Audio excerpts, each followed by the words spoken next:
Pablo Picasso said that the meaning of life is to find your gift, and the purpose of life is to give it away. What stops you from refining and mastering and then releasing your gifts and showering them on to others? We're going to talk about that today, that we can discover and refine our gifts. That's going to help our own life and our own self-esteem, not to mention giving that back to our loved ones, our faith community, and the world at large. And I'm a certified emergency and mental health registered nurse on the front lines for many years and still going. And I see that a lot of people feel like they're stuck in boxes of diagnosis, labels, limitations. Even if you're not a patient, sometimes our own self-esteem, our self-doubt can make us feel like we don't have something to give or that it's not worthy. And we're going to dig into and discover how to pick that apart. Does this ever happen to you where you feel like you don't have something to give back, certain gifts? We all have gifts within, no matter what type of limitation we might feel is trying to rule our life. What do you feel like is trying to rule your life and bring you down? You can refine and discover and master and release your unique and creative talents and gifts. So we've been in the Legacy series, and we're going to talk about that. As I said, I'm Nurse Ann. I'm a certified emergency and mental health registered nurse on the front lines for many years and still going, coming now from the messy front lines. And of course, your legacy isn't just for the future somewhere out there, but it's for right now as you go. Your legacy for yourself, finding ways to discover who you are, your creative gifts, how those can bless others, and releasing them as you go. Releasing the beauty within you to draw closer to God, discover yourself, and be a blessing to others. As I said, wherever we go, that's what makes life fulfilling and exciting. And this channel here is here for your inspirational wellness, for body, mind, and spirit, because you know they work together in synergy. And at the website, you can see in the description, there's so much there to help you create, break out of mental bondages, break out of comfort zones, break out of boxes, and live a more fulfilling life for yourself and others. And also, Pablo Picasso also said the chief enemy of creativity is good sense. Inspiration exists, but it has to find you working, and that we're always doing that which we can't do in order to learn how to do it. And of course, we do need to use our good sense in making wise decisions, but we can't let what media and culture and others tell us is the only thing that we can do, and that we have to stay stuck inside of some box. We need to dig in and discover those creative gifts. Are you ready? And after we uncover some of these exciting and life-changing aspects of refining and releasing your creativity, I'm going to share with you some of my bonus content for my published devotionals, which is going to inspire you and encourage you to live your higher existence. And then, of course, at the end, there's always the prize, which is exciting, and I'm going to tell you about that soon.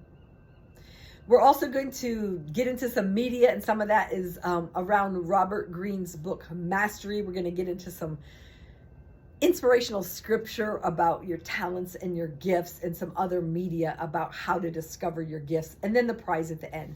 Robert Greene talks about this in his book called Mastery. He talks about how discovering your life purpose can even be from what you enjoyed in introspection about what you found exciting and felt drawn to even in childhood, and that can bubble up into your adulthood, no matter your age or situation. And this can be incorporated into your creative gifts and life. And that working on and refining and mastering our purpose and our gifts leads to more satisfaction than just quick, short dopamine fixes that don't last. And ultimately, if we continue on this disciplined goal, we'll have more happiness and contentment. This is true. And not get caught up in destructive habits and cycles. And speaking of destructive habits and cycles, addictions, strongholds, I did that in the last podcast about your legacy of overcoming these things. And there's a lot of other videos that I did about emotional intelligence, emotional resilience, dopamine addictions and healthier alternatives. And I have a lot of that on the website there for you. And I really want that for your life, because it does work out for you so much better, that we can have more happiness and contentment and not get caught up in those cycles. And so let's jump into the inspirational media, the insightful scripture, and then the content for my devotional. Of course, the prize, which is a quick, short, action-packed chapter from my published fictional drama, where if you're ready, you get to ride along with the frontline workers, the nurses, the doctors, the paramedics, caseworkers, the church, the family, the community, everyone, where we were going to be seeing people rescued in crisis of mental, physical, and spiritual, but only if you're ready for lots of action, suspense, danger, romance, faith, inspiration, and even more action. So we'll get to that as soon as possible. So the first one we're going to go to is How to Discover Your Gifts by Sylvia Penchak, and How to Discover Your Unique Gifts, Part 1. Do you struggle with discovering your own gifts?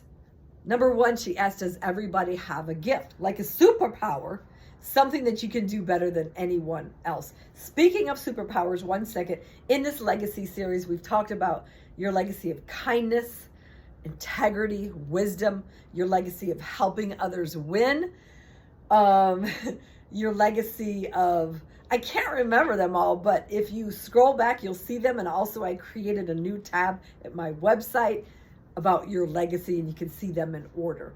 And your superpower of authenticity, that was one that I recently did, because that truly is a superpower. And also your superpower today of honing, creating, mastering your unique and creative gifts. And a gift isn't just art per se. It can be cooking, taking care of others, building things.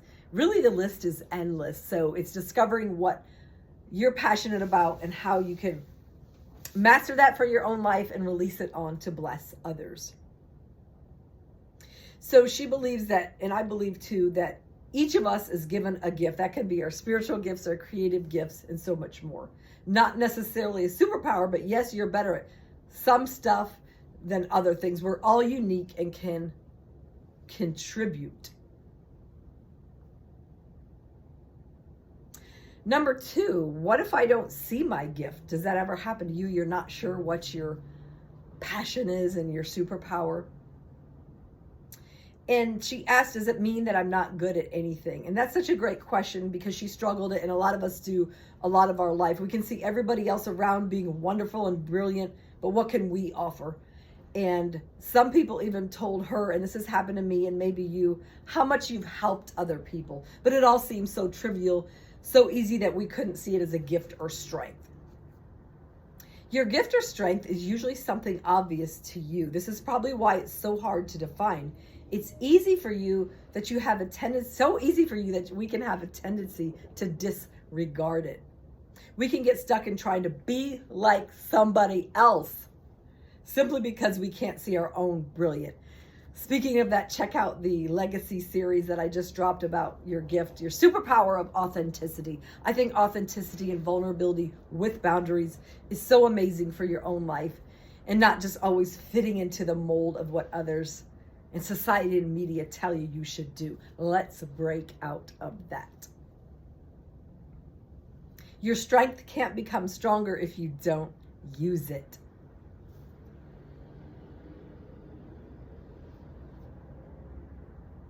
She says, first of all, you can't discover your gifts by sitting down and writing about it.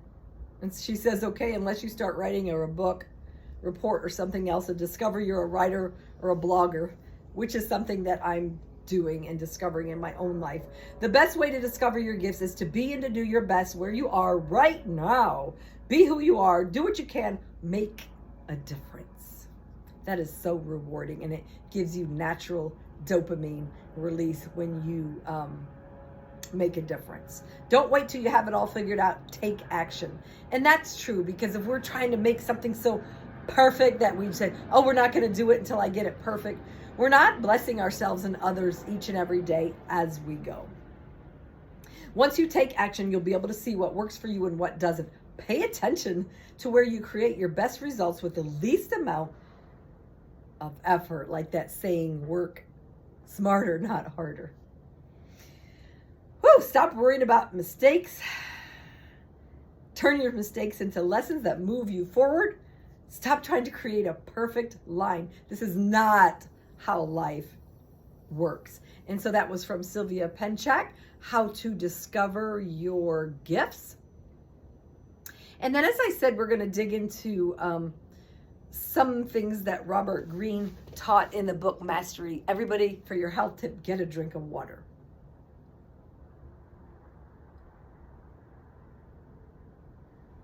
Drinking water all day is so healthy for you. It's even healthy for your cells. Do you want healthy cells? The relationship, so this is from Discovering Your, or Mastery, talking about Robert Greene's opinions about this from a site, Thought and Opinion. Robert Greene explains the process to attain mastery. He's really inspirational to dig into and discovering your gifts, your inner psychology, working on that, figuring out your triggers, your trauma bonds. I have a lot of videos about triggers, trauma bonds, and breaking out of that also, because that's so important. It's hard to release our superpowers and our gifts if we're still caught up in our triggers and not working on getting past our trauma bonds and triggers. And there's so many ways to get help with that. The relationship between people and their craft is such that you can tell by the path that they have followed whether they're a master or an amateur. Robert Greene, most famous for exposure of power in the 48 Laws of Power, wrote the book Mastery, and he says in it, there exists a form of power and intelligence that represents the high point of human potential. It's the source of the greatest achievements and discoveries in history. It is an intelligence that is not taught in our schools nor analyzed by professors, but most of all, at some point, have had glimpses of it in our own experience. At its core, mastery is a simple process accessible to all of us. But before you start down the path, you need to bring two traits to the table: the relentless ability to focus deeply on a subject and a strong desire to learn. And as he says, and as I taught in some of the podcasts from learning from this, when we're just caught up in those quick dopamine pleasures that's always bombarding us, it's hard to go for the long path and the path of mastery, which actually brings us better happiness, contentment, and pleasure than the quick dopamine addictions and fixes that we feel like makes us feel better in the moment, but usually just gets us caught up in a relentless cycle that takes us away from this great path.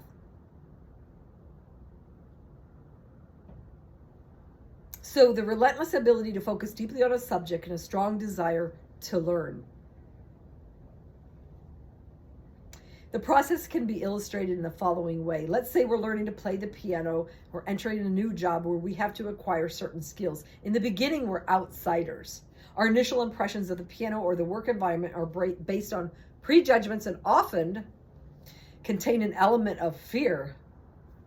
When we first study the piano, the keyboard looks rather intimidating. We don't understand the relationship between the keys, the chords, the pedals, and everything else that goes into creating music. And apply this to whatever you're trying to learn and master. In a new job situation, we're ignorant of the power relationships between the people, the psychology of our boss, the rules and procedures that are considered critical for success. We're confused. The knowledge we need in both cases is over our heads, we feel. Although we might enter these situations with excitement about what we can learn or do with our new skills, we quickly realize how much hard work there is ahead of us. Has that ever stopped you because you get into the new hobby or creative endeavor and see how much practice and hard work there is? The great danger is that we give in to these feelings of boredom, impatience, fear, and confusion. We stop observing and learning. The process comes to a halt. If, on the other hand, we manage these emotions and allow time to take its course, something remarkable begins to take shape. As we continue to observe and follow the lead of others, we gain clarity, learning the rules and seeing how things work together and fit together. If we keep practicing, we gain fluency. Basic skills are mastered, allowing us to take on newer and more exciting challenges.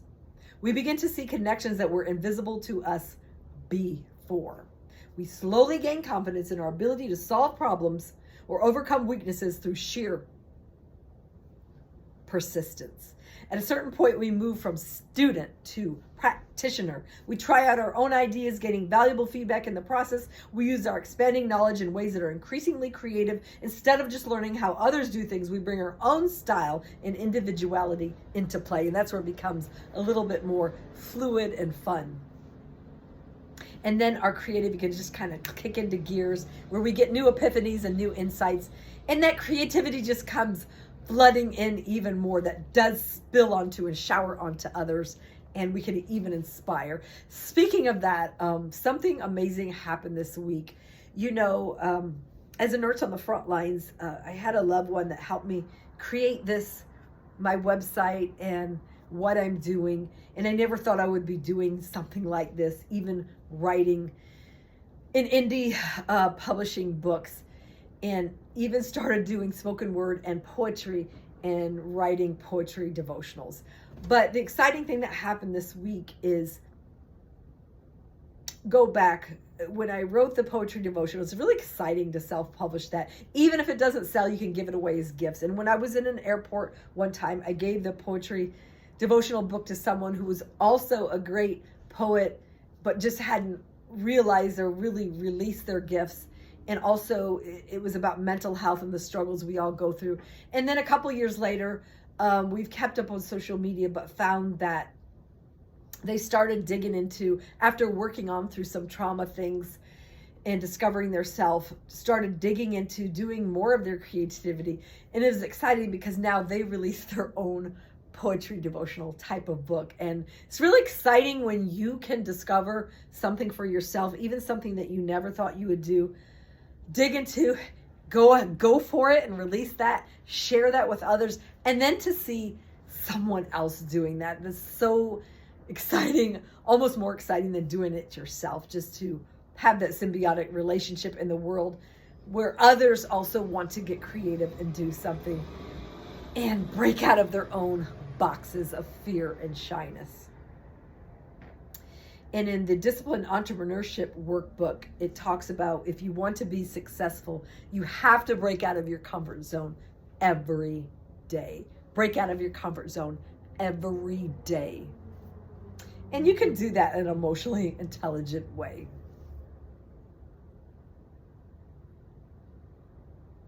As the years go by and we remain faithful to this process, another leap takes place to mastery. The keyboard is no longer something outside of us. It is internalized and becomes part of our nervous system, our fingertips.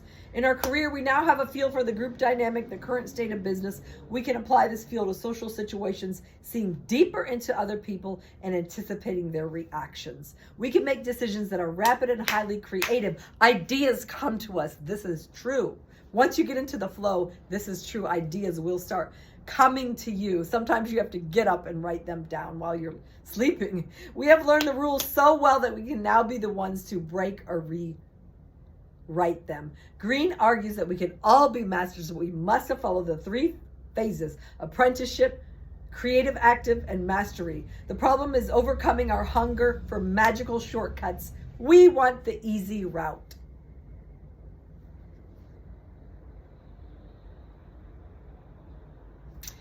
So there's a lot more, but I'm just going to go over some key highlights and jump on to the next thing. The difference between masters and amateurs is something that you might think. One of the keys is tenacity. Whenever we learn a skill, we frequently reach a point of frustration. Has that happened to you? Make sure you're following this channel. Leave your comments about this, your creative ideas, endeavors, your frustration over them. Share this with others who need it. And what we are learning seems beyond our capabilities. Giving into these feelings, we unconsciously quit on ourselves before we actually give up. How often do you quit on yourself? It's in our nature to shy away from anything that seems difficult or painful. In doing so, we take the path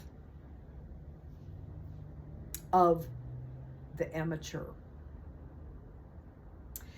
In a quote by Friedrich Nietzsche, do not talk about giftedness, inborn talents. One can name great people of all kinds who were very little gifted. They acquired greatness, became geniuses, as we put it, through qualities the lack of which no one who knew what they were would boast of. They all possessed that seriousness of the efficient workman, which first learns to construct the parts properly before it ventures to fashion a great whole. They allowed themselves time for it because they took more pleasure in making the little secondary things well than in the effect of a dazzling whole. That's a mouthful.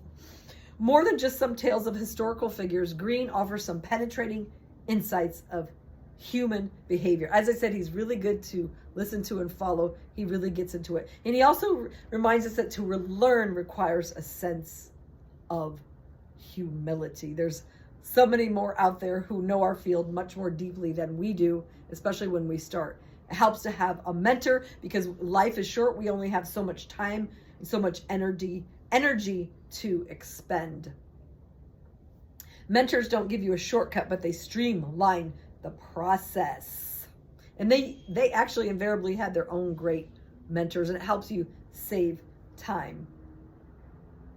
The career of Warren Buffett very much fit Greene's arc. Buffett apprenticed with Benjamin Graham in New York, honed his skills, and evolved his process running the Buffett Partnership in the early years of Berkshire Hathaway, and is now widely considered a master investor. And I'm going to wind that one up there. We're going to jump into one more, and then we're going to get into some inspirational verses about your creativity and your talents, then the bonus material, and then the prize. We're almost there. Get another drink of water. And I typed in the search, Discover Your Gifts, and I haven't read this book, but it looks interesting. It's called Discover Your Gifts, Celebrating How God Made You and Everyone You Know by Don Everts.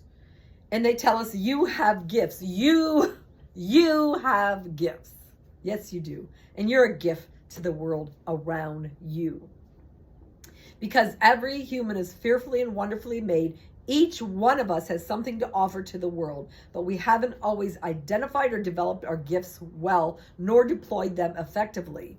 And in the book, he explores the gifts God has given every person and what new research reveals about the difference those gifts can make for us, our faith community, our families, and our communities. Sometimes even in church or faith communities or wherever, we can just focus only on spiritual gifts and vocations there.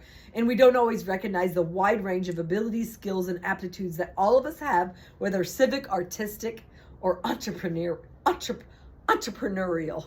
Say that 3 times. We all have the God-given gifts and are called by God to use them in our vocations in the world. Discover how your gifts are a blessing to others and pave the way for reconnecting with our surrounding communities.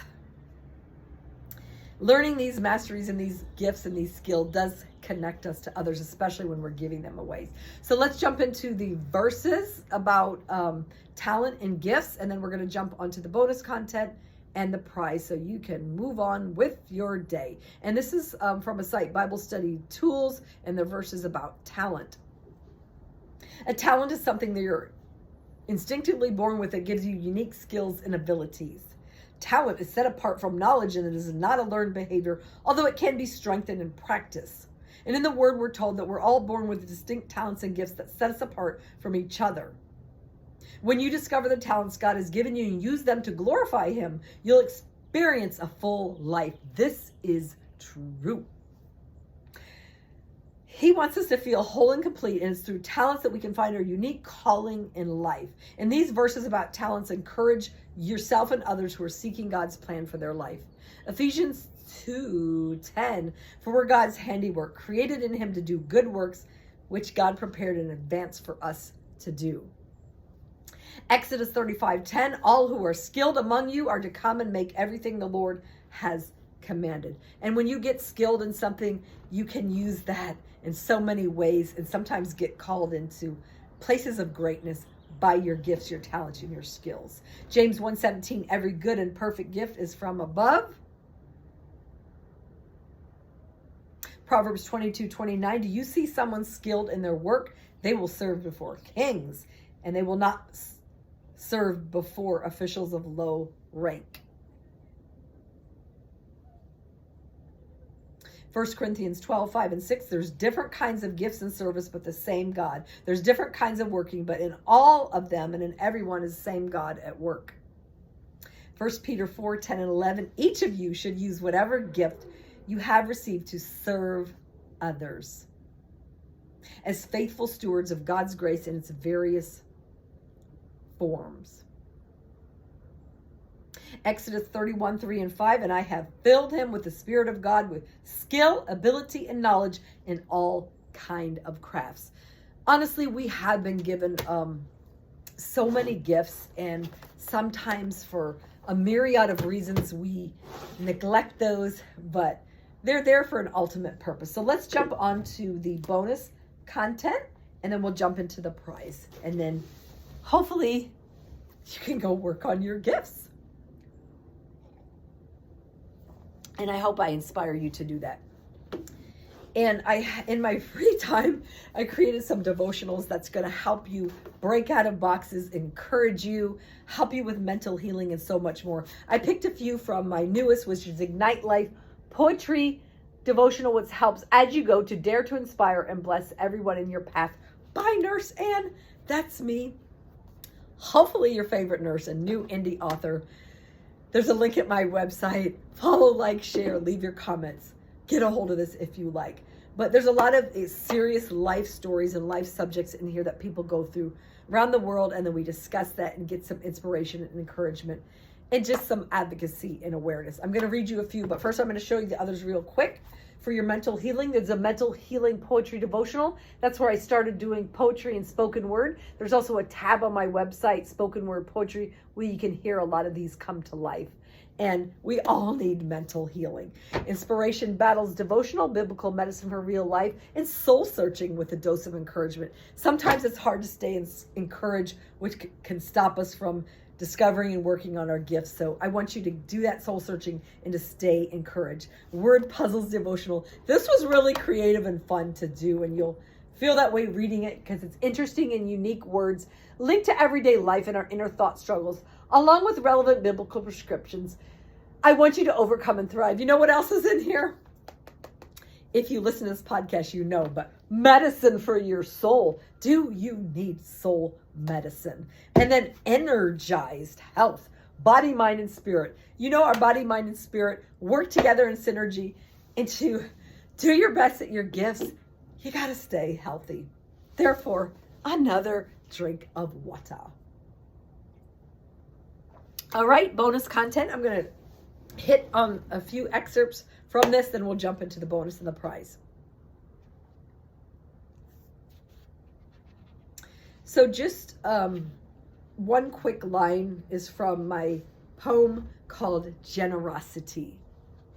What gifts will you give with others to share? Your time, your attention, these things show that you care. Speaking of that, as I said, your gift isn't always just some form of art or something you can do. It can be your time, your attention, your eye contact, listening to others. Some people do have certain conditions or limitations where they might not be able to always do things that others can do. But even just spending time with others, praying for them, encouraging them. There's so many things you can do that can be really a blessing to others. So I don't want you to feel limited. There's always something. And then this one is number 11, called Limitations. And this is based, as I said, being a nurse for many years and still going in the front lines of emergency and mental health. And a lot of people do feel limited, like they can't contribute and give back based on things. So I wrote a poem about this. It's called Limitations, because that's how sometimes people feel.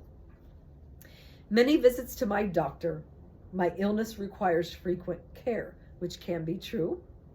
Most days I'm at home with not much to do. A lot of people are stuck at home and they feel like, they're just stuck and don't have that incentive or feel like they can contribute, but it's not true. Whoever you are, whoever you know, they can. Sometimes feeling useless, wishing to experience something new. Stay home, I'm told. Better to be safe. Take care not to exert. Dare not to be bold. Must I live life subdued, or can I learn a new skill? Maybe I'll try this time my dream to fulfill. And the devotional part reminds us that sometimes those with a medical and or mental health diagnosis might feel like they're stuck in that box of limitations. I like the term neuroplasticity that describes that our brain is always regenerating new circuits and pathways, especially when we try and learn new things. Did you know that? Neuroplasticity. No matter what labels you may feel have been stamped across your life, I pray that you'll continue to learn and contribute with your own unique abilities, inspired also by Philippians 4:13. I can do all things through Christ which strengthens me. Let's get on to the bonus and the prize now so you can get out of here. So once again, in my free time, I created this 6-part drama series where you're riding along with the frontline workers. This was such a creative, fun process. Just along with action and adventure, there's advocacy and awareness for what you go through, what others go through. We already finished. And at my website on the podcast and Patreon tab and the YouTube channel, especially the podcast Patreon tab, you can see these in order from the very beginning in book 1, where I read you one quick chapter and then we discuss how it applies to real life or whatever topic we're talking for. If you want to scroll back, that's there for you. We already finished book 1, Sheep Among Wolves. You met the young lady fending for herself on the street while battling frightening hallucinations and fending off ravenous predatory wolves. You were introduced to the frontline workers, see what their own life drama and thought struggles are. And then we finished Dr. John Doe. We talk about Alzheimer's, dementia, thought and memory disorders, more frontline worker drama, danger, crime, and lots of action. We just finished A Tent Under the Bridge. We looked more into homelessness, how people are helping them with that, and more thought and memory, thought disorders, the romance of some of the frontline workers, and continuing on their thought battles that they deal with. We're now in Defenders of the Weak, bullying and anxiety. We really look at that in the book and how they help each other with that. After that, we're going to do Ready, Willing, and Able, where we talk more about disabilities. We even get into the spectrum and just how people feel like they're limited, but how they can actually be actual heroes and present their own unique talents. And then we'll get to the season finale, and I call it that because with your help, it was written to be a television drama series. You're going to love this. Out of Control. To make it cheaper and easier, I put it in one book. You can ride along on this book club. Link in the website. The Mental Falls First 6 Stories edition by Nurse Anne. And I also had it made into an audiobook. I'm going to show you the cover. It's on Audible and iTunes. Water, water, more water. Let me show you this. It was narrated by Drama Simpson, who brought it to life with siren noises, action noises, different characters. You're going to feel like you're right there in the middle of the action. This is what it looks like on Audible and iTunes. The Mental Falls First 6 Stories edition by Nurse Anne, narrated by Drama Simpson. I hope you'll check it out, and please leave a review. It is a lot of fun. It's action and adventure, along with that advocacy and awareness. Frontline workers rescuing those in crisis. Check it out. So, as I promised, we're going to do the prize now, and then I'll see you the next time. We are on chapter 6, Inspiration Battles. And if you remember in the last chapter, if you didn't see it, go back and check it. They were helping the homeless community build new tiny homes. But if you remember at the end, something very discouraging happened, and we're going to work through this. Hopefully they're going to work through this. So chapter 6 is Inspiration Battles. One more drink of water.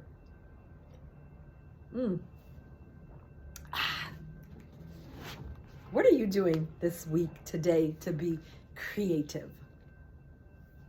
Chapter 6, Inspiration Battles. Chandra woke up on the familiar mental health unit that she had been admitted to in the past. She had forgotten to call her parents and school counselor the evening before. Realizing it was Sunday morning, she felt relief that her call to the school could wait until tomorrow. However, her roommate was probably wondering about her whereabouts. Okay, I'll call Tanya first and then my parents, she resolved. After finishing her breakfast with the other patients, Chandra stood in line for her turn on the phone. 10 minutes each, reminded the unit staff. When it was finally Chandra's turn, she decided to make a quick call to Tanya now and then call her parents later. She knew talking to her mom and dad would be more than a 10-minute ordeal. They were always so worried about her. Chandra was relieved that her college roommate was not judgmental. After hanging up, she hoped and prayed that Tanya did not tell anyone else on campus. The last thing she needed was for the bullies to have more ammunition to make fun of her. She also contemplated shutting down her blog page.